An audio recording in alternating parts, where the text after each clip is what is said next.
Welcome everyone to the New Fly Fisher. It's September and I'm standing in beautiful Squamish, BC. The Pacific salmon are in, and that can only mean one thing. It's time to drift egg patterns for trout and char. Joining me today is Clint Goyette from Valley Fishing Guides.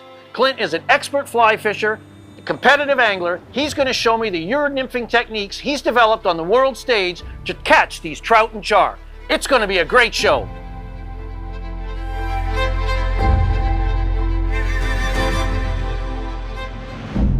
That's the biggest bull trout I've ever seen on the Squamish River.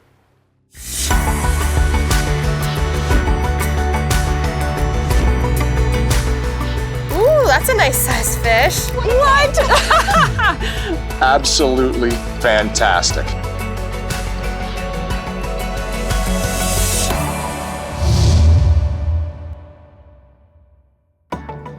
The New Fly Fisher is supported by Valley Fishing Guides Canada,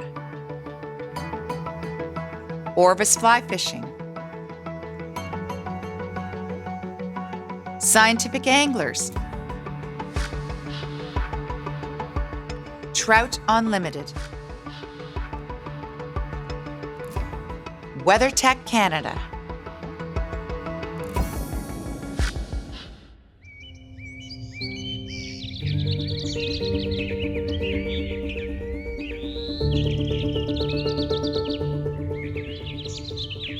Upon arriving, I was pleased to learn that we were in for a period of decent weather. Clint informed us, however, that the region had recently experienced significant rainfall. Many of the rivers, especially the main stem Squamish, were still swollen and running bank to bank. The smaller tributaries we were planning on targeting were slowly coming into shape. Clint's plan for our first day was to check out a couple of his favorite haunts to see what they had to offer. Pink salmon had arrived in decent numbers, and the region's trout, char, and whitefish should be amongst them, feeding heavily on dislodged and drifting eggs. From my perspective, I was looking forward to working with Clint to further hone my Euro nymphing skills.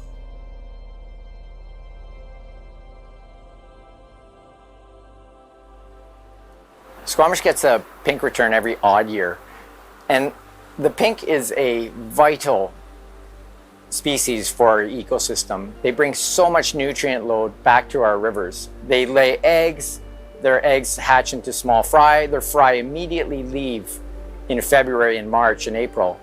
And then they return as 2 to 5 pound fish with all that biomass coming back from the ocean to feed our bull trout, to feed our rainbows, to feed our cutthroat. It's just an iconic species, as well as all the other wildlife that pinks feed. The bears, the eagles, the wolves. You know, they're very, very important, and we're lucky to have those as well.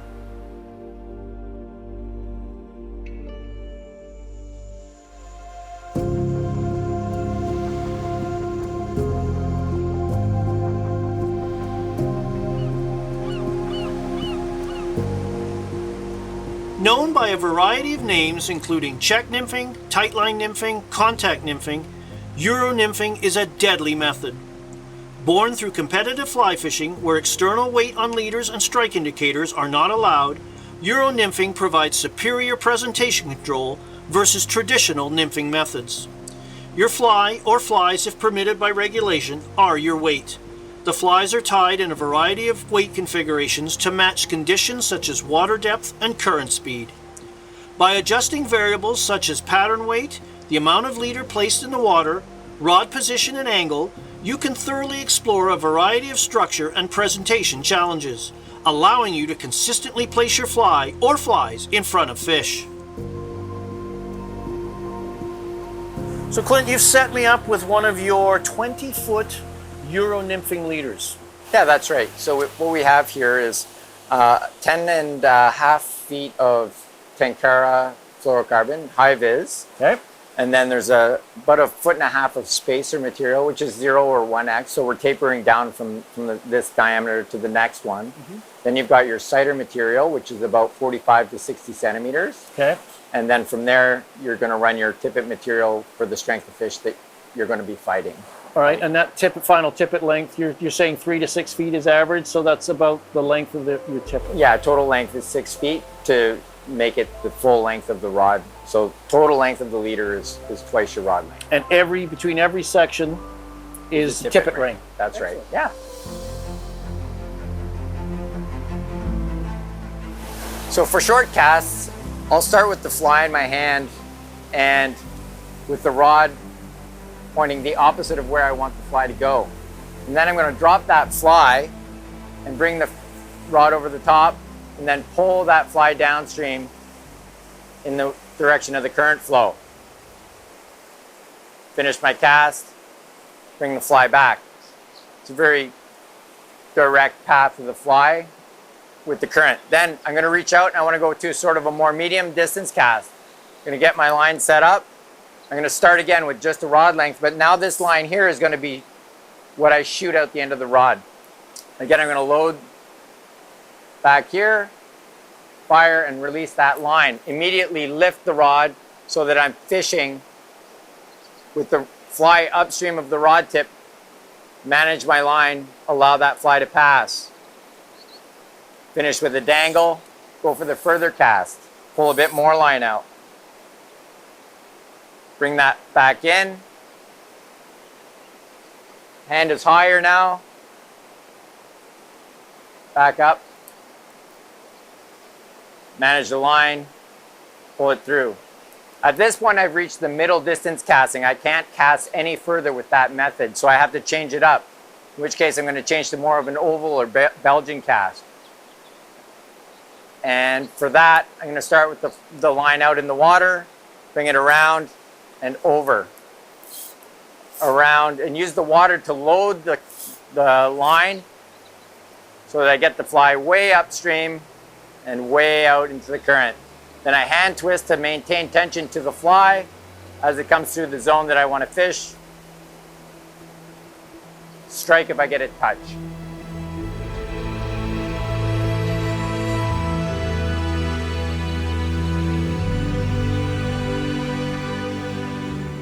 Found a fish. First cast. This guy's going to make So me what walk makes down. this water so good? Why is this the money hole, as Well, you can call see it? there's pretty heavy duty rapids up here. We just had a high water event. Yep. And this here, where this guy's hanging out, is the first super calm, deep, slow spot where Yeah. they can chill out. And eggs are going to gather in there? Yeah, eggs are coming through. They're relaxed. There's nothing too crazy happening. I could probably land this guy with that net myself. Swing him in? Yeah, I try and get him upstream of the net. Just there you go, well done. And he comes right in. Oh, this is a cutty. It's a cutty? cutthroat. Yeah. Oh, wow. These are coastal cutthroat. That's right. And yeah, they're another- anadromous. Yeah. And this guy, you know, if you looked at him sideways, you'd be like, oh, it looks like a rainbow. I'm like, absolutely. But this is my first hint. It's a cutty. It's got a nice yellow fin. Plus the And then spots roll are 'em up. really like pepper. Yeah. beautiful. And And then, of then you course- take a quick look at it under his jaw, and it's a nice Just a cutthroat. But beautiful- he's fat, been chowing Yeah, on eggs. eggs. Just a beauty little fish. Off he goes. Your turn. My turn. I like this alternating stuff.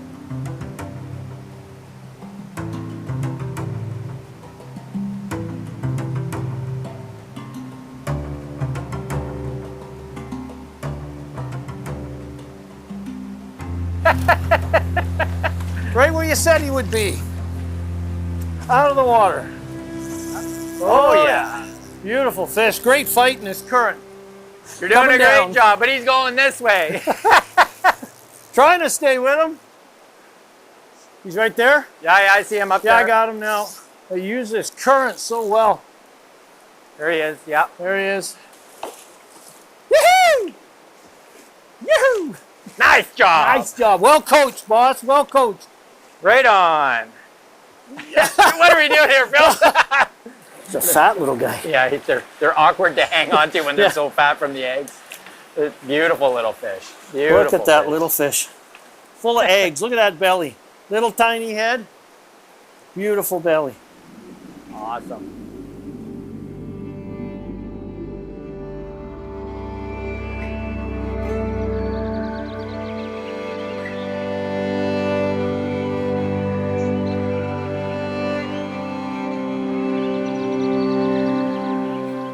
So Clint, for your waters here, what rod weights and lengths are you recommending?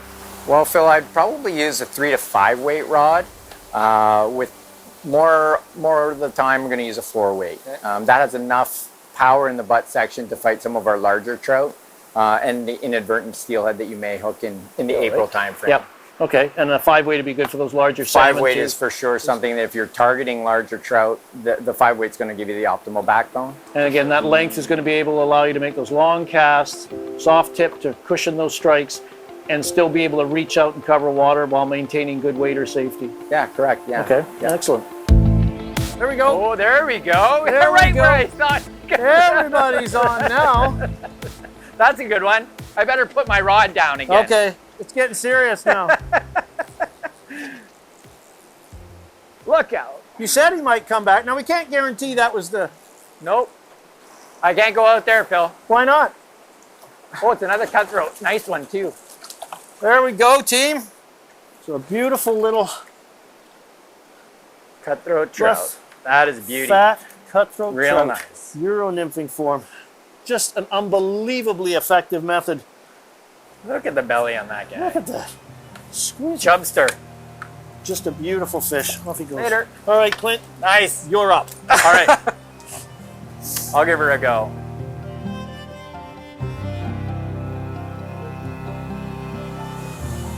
Something there. Somebody's home. Just like that. Looks like a decent fish. It's a good one. Well, we'll let him. Yeah, I have nothing yet. He's No. got lots of power Let him left. fight the We're current. gonna end up down through that rapid. Over. Yeah, he's going. He's going. We're He's going going for a down, wander folks. down We're river. going down. I don't know where he is right now, Yeah. but he wants to go down that rapid. Does he though? Oh, Yeah. yeah. Well, he is, because now he doesn't have a choice. Ooh. So in this case, I'm gonna just hold the rod high and hope for best. Yep. Hope he just stays with you. Oh, it's a bull. It's a bull It's a trout. bull trout. Woo! Just a second. Oh. Well done. We've got all of them. Look at the chubster on this guy. That Holy. guy has been eating well, my friend. Eating well.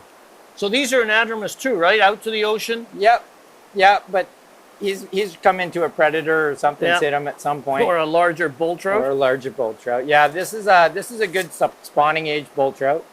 Look at all. Beautiful. Yeah. Pink That's a spots. pink photo bombing us right here. Big decaying pink coming in for a look. Off you go, buddy. Off he goes. Beautiful fish. Well done. Woo! That was a battle. Euro nymphing. It's the only way to go to me. Good times. Woo!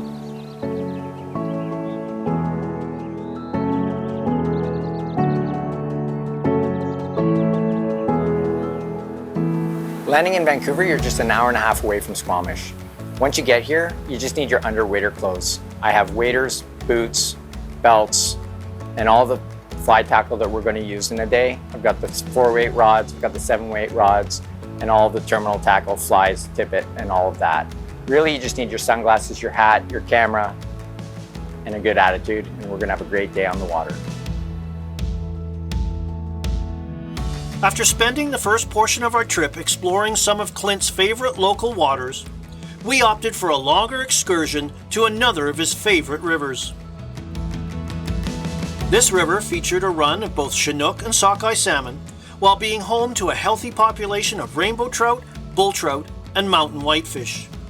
Our tactics remain the same, drifting egg patterns using Euro nymphing techniques.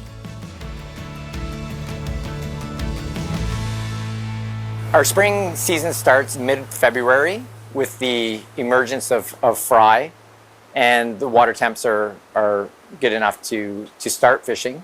From that point, we start getting the steelhead return anytime in mid-February through the months of April and May until freshet.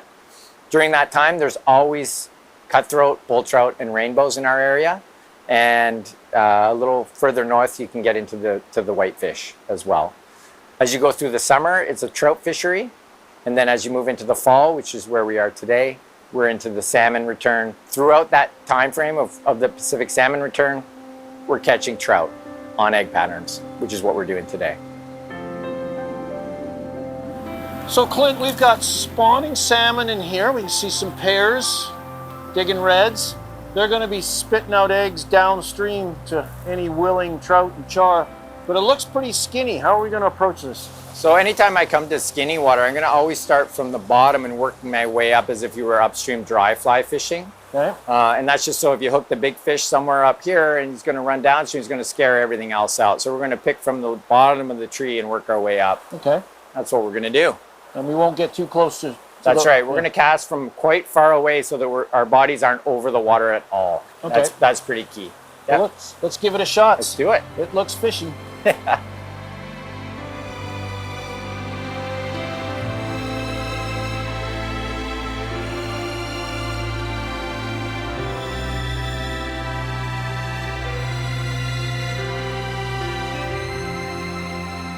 There we go. And he was right where you said he was going to be. Rainbow. Proof is in the pudding.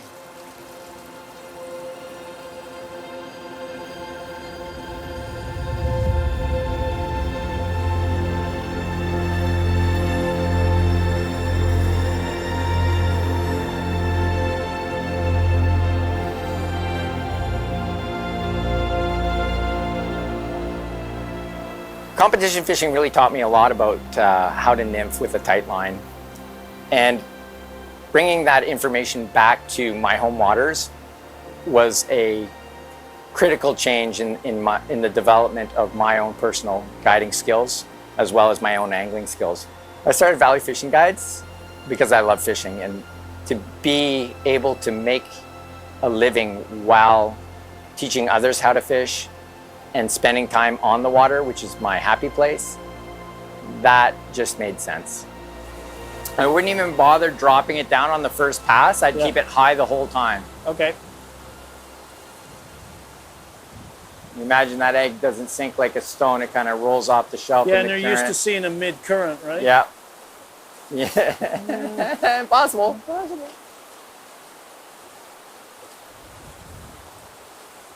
Ooh. There we go. That's a bigger fish. That's a bigger fish.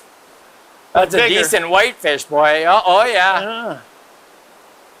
That's a good whitefish. Oh, that's Substantial. nice whitefish. Nice size.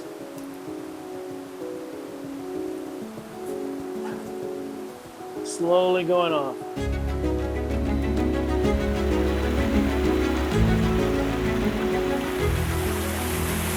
Oh, jeez Louise, that fish wanted it bad.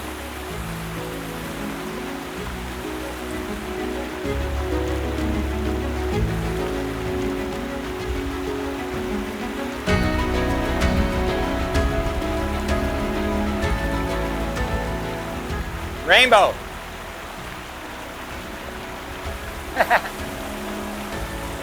They're everywhere. These guys are marched right up to the top, right? Something's pushed them out. Yeah, they can occupy. There's another one already. Ooh, a little bigger. What this technique allows you to do is drop it in that spot and fish it immediately. Yeah. Right, that fish is on before I even had a chance to set the hook. Another rainbow. Right in the top lip. Yeah, because if you were to indicator fish that, you got to wait for all your gear to, and you can't even really put it up there because everything will be on the bottom and you're hooked up. You have Exactly. What we're noticing, Phil, is they're all in fast water. Yep.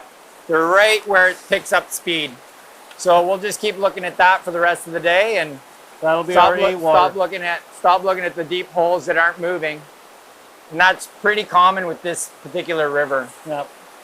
They just adapted. Fast. Plus, is it possible those larger sockeye kind of pushed them out, Could have pushed them out, but I think chase more them off the reds kind of thing? you're highly visible in that big pool to Yeah. predators, whether it's a fish in the river or a bird from above, right? That's cool.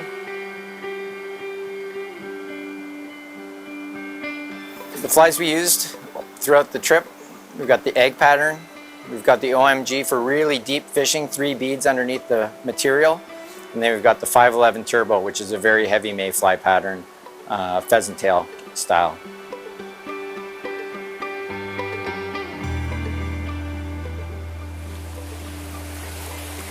Gonna get to a safe landing zone here, going downstream. Okay.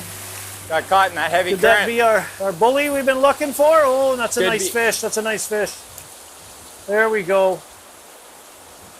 So right where you said on that drop, It was right at the very top. swim Where him are into ya? the net. Well done. It's the bull trouts. Again, See the white leading edges, that standard char. bullies. Beautiful fish. Yeah, took it in heavy flow. Heavy flow. Surprised me a bit. Relating more to the heavy flow today. All day. Thought they'd be in the pools, but they're not. All right, away you go. Go away, get bigger, get Go wiser. get bigger. Squamish is full of other activities for the non-angler or with your time off. We have the Sea to Sky gondola, which is a great activity. We have mountain biking, hiking. We have museums, the train museum. We have the mining museum just south in Britannia. Just a lot of things for people that are just looking for something to do outside of angling.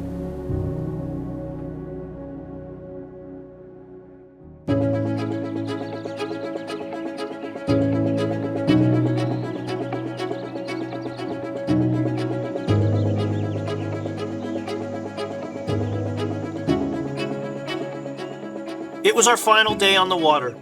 The weather had steadily improved. The water had cleared and its levels had dropped. Clint had us on the banks of one of his favorite rivers a little bit earlier than previous days in anticipation of a great day of drifting egg patterns. Clint's experience and intuition foreshadowed one of my best days using Euro nymphing tactics. It was time to put the lessons Clint had provided to work. We have a lot of species here in Squamish. By far, the bull trout is my favorite. And I'll tell you why. It's the sheer power they have when you hook one. You know, they just dog it. They keep you fighting to the end. You know, they don't want to die. They're the top apex predator in our system. You know, they're eating eggs, they're eating flesh, they're eating the fry, they're eating sculpins. And with this technique, you're able to get right into that zone, right to the bottom. And when they suck that fly in, there is nothing like setting a hook on a big bull. So where was he sitting? Right there in front of me, right on the bubble line. So where that swings around and Yep. Natural. just natural drift, and he smoked it. Like there was no question that that was a bite. Looks like a good fish. Well, I can't lift it yet, and this is my 4-weight doubled over, so definitely going down to the ground, which usually means bull trout. Yeah. He's Hugging the bottom. like all char. Oh yeah, it's a little char, for sure. I'll just let you steer him in. There we go. All right. Did a little reach. Nice job. Beautiful. Right in the top lip, just like they're supposed Where is to. he supposed to be? Look And at look that. at the size of that Look guy. at the. Clearly been feeding on eggs. Awesome. Off you go. Well Later. done, Clint. Well done. You're up. Egg patterns for bull trout. Awesome. Euro nymphing techniques. Just a deadly method. Wow, Clint, this looks like a fishy spot from right there, right on out. I like where two currents come together, where you've got the big current over there and the smaller one coming together, and where they meet I call it critical V, Okay. right? And that's where I expect almost always at least a fish to be, and in a lot of cases, the biggest fish. Biggest fish. So I'll start here and edge my way out to that critical V and see what happens. Absolutely, let's do it. Okay.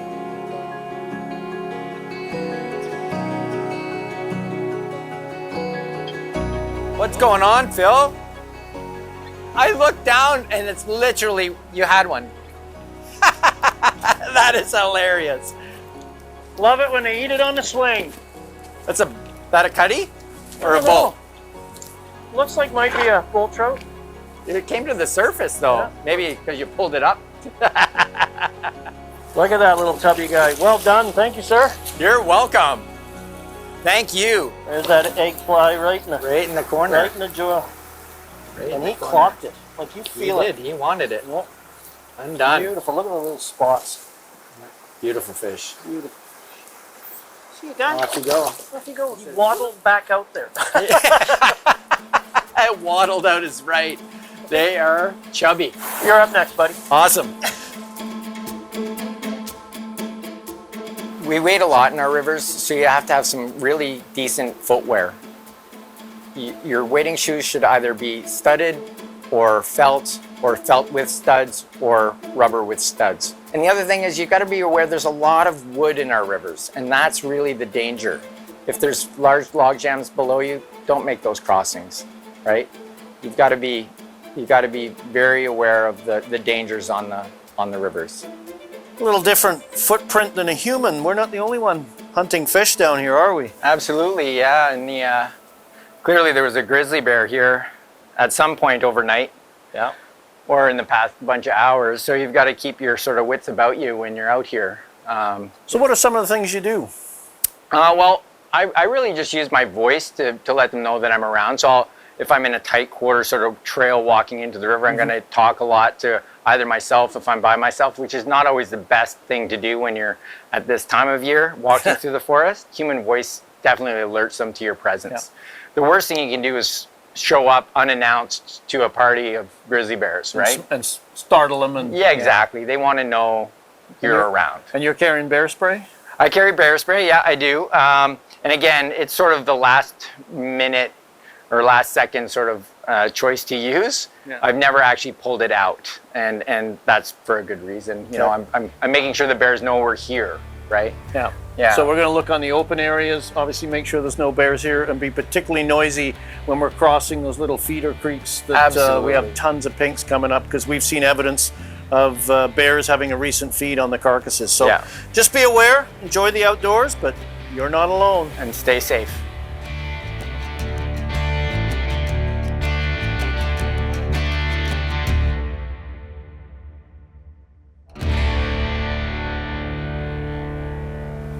Oh, this is not small. Not small at all. Very big. It is deep down there. I see a sighter and it's gone. Yeah. So we were within 8 feet. At least we know how deep it is right here. Kind of did a round circle turn down there. Telling me there's an opportunity possibly coming up. This is unreal. Yeah. Oh, yeah. We're catching a glimpse here. It's coming higher in the water column. I can't lift any higher. Go for it. Go for it. Oh, yes! Holy smokes. That's why it was hard, Phil. Oh, I can't believe you had that much power. I can. Look at that thing. I can't. It's such a fat fish. I can't. It's stupid. It's like. Off you go. I literally was like, my arm is shaking. My arm is shaking. After watching Clint fight and land an incredible bull trout, it was hard to imagine the day getting any better. I was pleasantly surprised to find out that it could. There we go. Fish on. Good bull. I'm coming. Just in that critical V again. Clint, you'd advised me to concentrate my presentation right at that critical V. And I was having I hadn't quite got my slack in order, and as soon as I got it in, led the fly a foot, whack. Nothing subtle about that take. Full side pressure. Yeah, and I got my low to the river, pulling them to the side. They have those great big pectoral fins that act like wings and just keep them stuck to the bottom. Giant rudder, yeah, they just... Oh, man. I think that was another bull he just spooked out there. That's a beast. Just trying to hang on here. Yeah. My right arm is on fire. We know we've got at least 10 feet of orange line followed by another 10 of something. So he's 20 feet off that piece right there. He's in the heavy current right now. He's just keeping his head out there, and we got nothing. It's a big fish. Oh, he feels big. It's really big. Yeah. Putting this 5-weight to work, and that's why you said about reel up. Those larger weights, a little harder to hold horizontally, a little more taxing on the arm at the end of a Euro nymphing day, but when you hook something like this, it's nice to have that backbone on your side. I think right. I'm going to be lying on the bank after this. Yeah, and as soon as you see that give, take. Yeah. Yeah, don't wait for him to roll back out there because I can't keep walking downstream. No, and he's going to... I'm backing up. He's coming this way. Sorry, I'm coming down a little bit. Yep. Just... Yeah.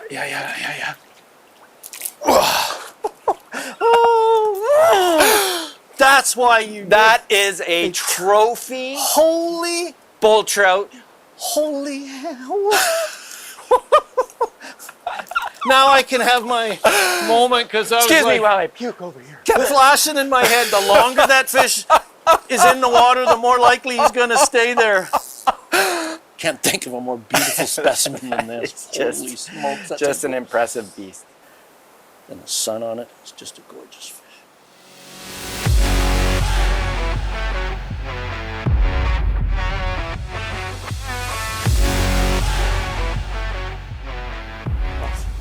Bye-bye, girl.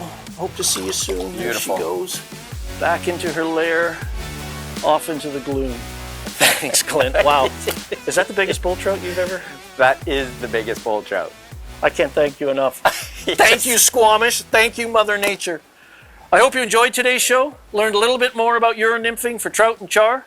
For more information on this episode and other episodes in our informative series, please visit us on the web at thenewflyfisher.com, and don't forget to follow us on social media, Facebook, YouTube, and Instagram. We'll see you next time. The New Fly Fisher is supported by Valley Fishing Guides Canada, Orvis Fly Fishing, Scientific Anglers, Trout Unlimited, WeatherTech Canada,